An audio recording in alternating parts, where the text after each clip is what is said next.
As I reflect on the economic structure of capitalist society, I am often troubled by one question.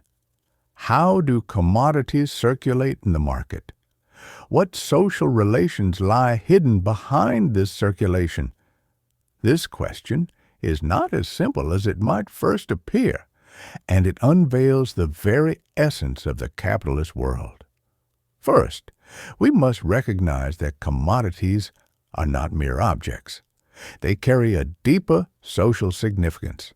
In a capitalist economy, commodities possess two essential attributes: use value and exchange value. This is not a sudden whim of mine, but rather a profound observation of market exchange phenomena. Take an example. Imagine a farmer selling apples he has grown in the market. The apple, as a commodity, first has a use value. It can be eaten and meets a basic physiological need. However, the apple is not simply a commodity because of its use value. It also has an exchange value, which is not determined by its inherent functionality, but by the amount of social necessary labor time required to produce it. In other words, the value of these apples is determined by the labor time expended in their production.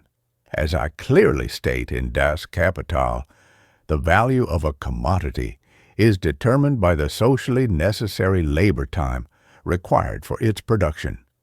This is the core insight I offer on the concept of commodities. However, commodities do not exist in isolation. They always meet and circulate through exchange. But then arises the question, how can exchange be carried out in such a vast market? Initially, commodity exchange was carried out through a system of barter. That is to say, if one person had cloth, they could only exchange it with someone who needed cloth in return. This is clearly inefficient and fraught with uncertainties. As exchanges grew more frequent, a universally accepted commodity, money, emerged. Money was not a completely independent entity. It initially evolved from other commodities, such as gold and silver, in the exchange process, gradually becoming the universal medium of exchange. It solved the problem of matching needs in a barter system and allowed the value of every commodity to be measured using money. The birth of money marked a qualitative change in the exchange relation.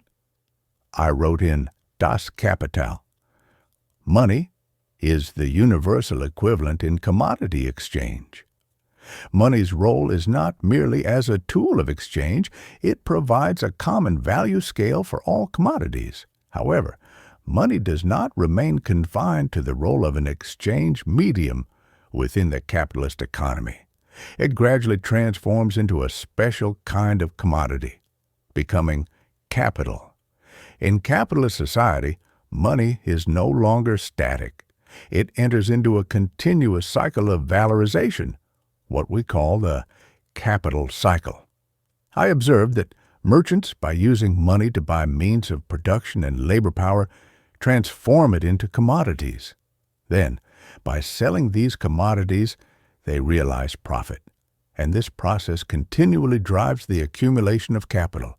Money no longer functions simply as an exchange medium.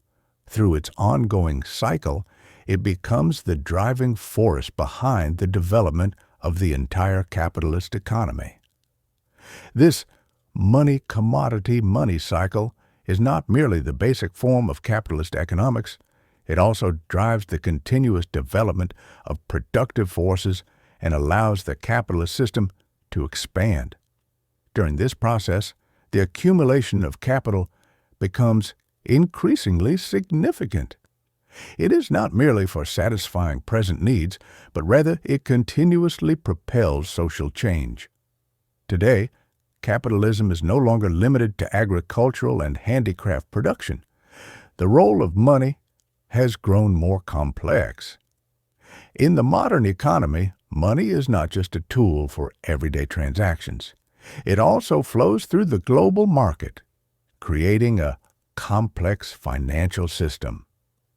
Entrepreneurs accumulate capital, driving forward the development of productive forces, creating new commodities, and accumulating more wealth. The capital cycle mechanism that I revealed in Das Kapital is still validated today. The modern stock market, real estate, and banking systems all operate according to the capital accumulation laws I described. Money plays a crucial role in these areas, driving the development of the global economy and allowing capitalism to expand across the world. Many economists, especially modern scholars like David Harvey, have praised my theory. They believe that my analysis of commodities and money reveals the fundamental laws governing capitalist economics, and that this analysis is still highly relevant in the context of financialization and globalization. Of course, I'm aware that not everyone accepts my theory.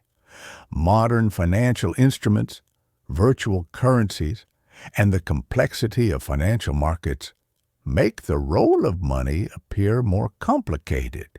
However, despite the passage of time, the deep relationship between commodities and money that I have unveiled remains an indispensable theoretical tool for understanding capitalist society.